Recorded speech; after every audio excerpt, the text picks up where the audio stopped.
Hi there, and a very warm welcome to Season 6, Episode 24 of People Soup. It's Ross McIntosh here. This week, we've got a different kind of episode, a short cup of soup with just me. I'm going to reflect on my specialism, Acceptance and Commitment Therapy, or ACT, and it's designed to enhance something called psychological flexibility, which is a really useful thing for us to develop in life, for enhancing our well-being, meaningful action, and general life satisfaction. It helps us to show up as the person we'd really like to be more often. What I'm going to do in this episode is explain what psychological flexibility is, using a story from my life about cycling.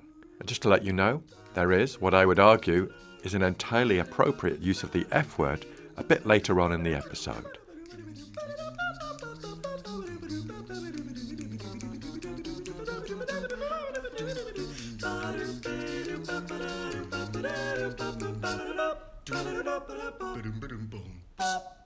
For those of you who are new to People Soup, welcome. It's great to have you here. We aim to provide you with the ingredients for a better work life, from behavioural science and beyond. For those of you who are regular Pea Soupers, thanks for tuning in again. We love it that you're part of our community. First up, let's define psychological flexibility. One way to look at it is this. It's the willingness to experience uncomfortable or unhelpful inner experiences, like thoughts, emotions, memories, sensations, and urges, in the service of taking action towards things that really matter in life. In other words, it's about being open to discomfort while still moving in the direction of your values. To illustrate this, I want to take you on a little journey, a two, sometimes three-wheeled one. Let's talk about how I got into cycling in the first place.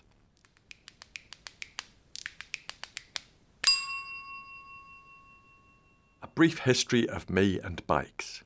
Let's roll right back. I remember when I was a toddler, I had a tricycle, the kind with the pedals built into the front wheel. Then I graduated to a proper tricycle, a serious bit of kit with 3 big wheels. Picture something Miss Marple might use to do her sleuthing around St. Mary Mead. I think I rocked that look. Sedate but speedy, but alas, at that stage, no tweed.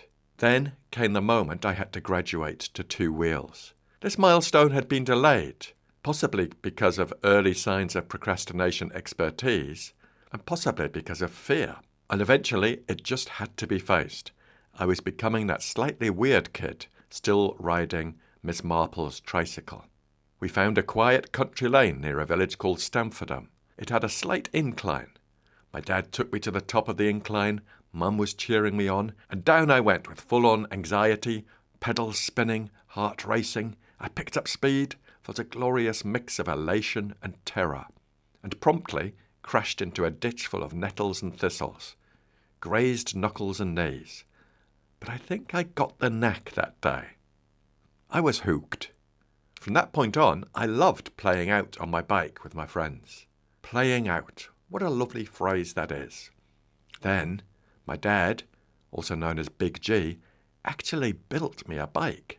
When he was a lad, he built one for himself from salvaged parts and saving his pocket money. For mine, he bought the local postman's old bike, stripped it down, painted it bright red, and fitted it with these chunky tyres. More like a mountain bike than a racer. I was ahead of my time. It was a bit different from a chopper, which was the cool bike of that era, and I was super proud. I also had a real leather seat. I adored that bike. I even remember my cycling proficiency test at Ovingdom St. Mary's Church of England aided first school. Pedalling around the playground and scoring 98 out of 100. I was absolutely thrilled, especially with my bollard work. Since then, I think I've been through every cycling trend known to womankind. Racing bike, mountain bike, hybrid, even a folding bike. And each time, I'd get enthusiastic, buy some gear, maybe a bottle, an early bike computer, or a flashy helmet. But it never quite stuck. Not like when I was a kid, with the wind in my big hair, helmet free, there weren't really a thing then, spinning down the back lanes of the village. As time went on, I noticed a pattern. Whenever I embraced a new bike trend, I'd buy the bike, get the gear and accessories, feel that buzz. Then gradually, the bike would end up gathering dust in the corner of the flat, repurposed. Don't know if you know, but you can use a bike as a coat stand, a book rest if you're careful. They took on an entirely new function. But then, after learning about ACT, developing insights into psychological flexibility, and my own psychological skills, I got curious. What was stopping me from recapturing the joy of cycling? Why did each new cycling venture fizzle out quite rapidly? I reflected using ACT's behavioural science tools and discovered a bunch of unhelpful and very powerful thoughts lurking under the surface. So let's have a look at those unhelpful thoughts. One was, I'm no good at sport. I was the geeky, pale, skinny kid with big hair trying to dodge PE at school. That's physical education, by the way. Sorry, sir, I have to go and play my recorder. I was considered a virtuoso recorder player at school, and I actually won prizes. I was the kid who was always last to be picked for the football team. My PE teachers weren't exactly cheerleaders either. One memorable school report read, a poor performance from a boy who has little interest in the subject. Oh, and one PE teacher used to call me Crystal Tips.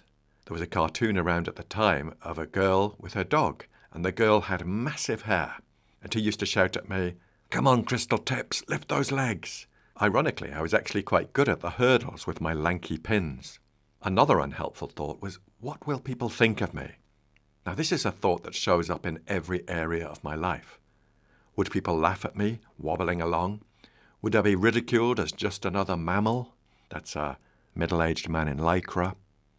So, a few more of those thoughts. I'm no good at cycling. To be honest, I'm not exactly Tour de France material. I can't even take a drink from the bottle whilst pedalling. I have to stop and have a sip. Coordination is not my superpower. Another one. It's too late. You've tried before and it didn't last. You'll give up like you always do. And then the final unhelpful thought is, you could start tomorrow. You've had a busy day. Writing these thoughts down began to give me some insights into why the new bike venture had fizzled out each time. These thoughts were really influencing my behaviour to such an extent that I simply wasn't cycling. So instead of letting those thoughts drive my behaviour, I asked myself, what matters to me about cycling? Here's what I found. The values that really mattered to me were fun. I love the joy and vitality of cycling. Remember me playing out in the back lanes with the wind in my big hair? That was fun. That was freedom. Fitness. Not just physical fitness, but mental fitness. I always come back from a ride a better man. Ask my husband. He sometimes hints, might you want to go out for a ride today? And courage. It takes courage for me to be seen, to feel exposed, and to do it anyway. So, Pea Supers, what happened? I got the most recent bike out, dusted it off, oiled the chain, pumped the tyres. We were living in Brighton at the time, and I headed for the seafront. I was wearing an old T-shirt and some baggy shorts. The wind in my less big hair, I felt bloody marvellous. Got home and I was delighted. Something had clicked. I felt like I was reconnecting with cycling. The next day, day 2, I rode down to Brighton Pier and came across a crowd of Spanish exchange students. I had to dismount and push the bike around the group. And from the centre of the group I heard this voice saying, "Mira, mira, este chico parece Mr. Bean." Oof! Right through the heart. In that moment, every insecure thought I'd ever had rose up again. Many heads turned to look and laugh. This Spanish kid was comparing me to Mr. Bean. People were laughing. I was being judged. They were reinforcing those unhelpful thoughts that were already in my head. And at that moment, I had a choice. I could have let the thoughts win, wheeled the bike home, returned it to its role as a book stand and coat rack. But something stopped me. My values knocked at the door, and I thought, fuck you, Pablo. I'm going cycling. And I persisted. And that moment revitalised my relationship with cycling. I became a regular cyclist. Once I'd kept going for a few months and clocked up some kilometres, I invested in a new bike, my pride and joy. And now I cycle mostly on a mountain bike, exploring the Spanish countryside and the olive groves around Seville. So what has this got to do with psychological flexibility? For me, this story represents psychological flexibility in action.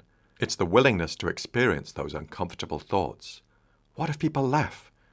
What if I look ridiculous? What if it doesn't stick like last time, and still take small steps in the direction of what matters? Those thoughts haven't gone away, and I'm willing to experience them in the service of expressing my values in relation to my own self-care and fitness. For me, those values were fun, freedom, fitness, and courage. So I truly am a cyclist. Not a fast one, not a smooth one, but a joyful one. And I'd like to thank that kid, who I imagine was called Pablo, for helping me realize what matters to me and helping me explain psychological flexibility.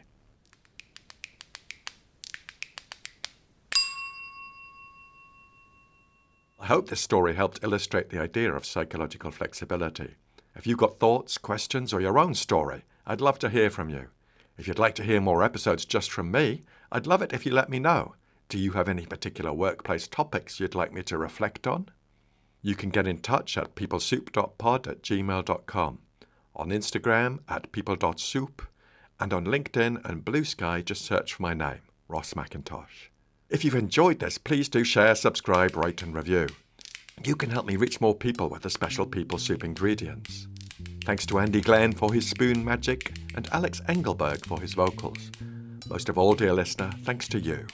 Look after yourselves, pea soupers, and bye for now. My values knocked at the door, and I thought, fuck you, Pablo. I'm going cycling. And I persisted. And that moment revitalized my relationship with cycling.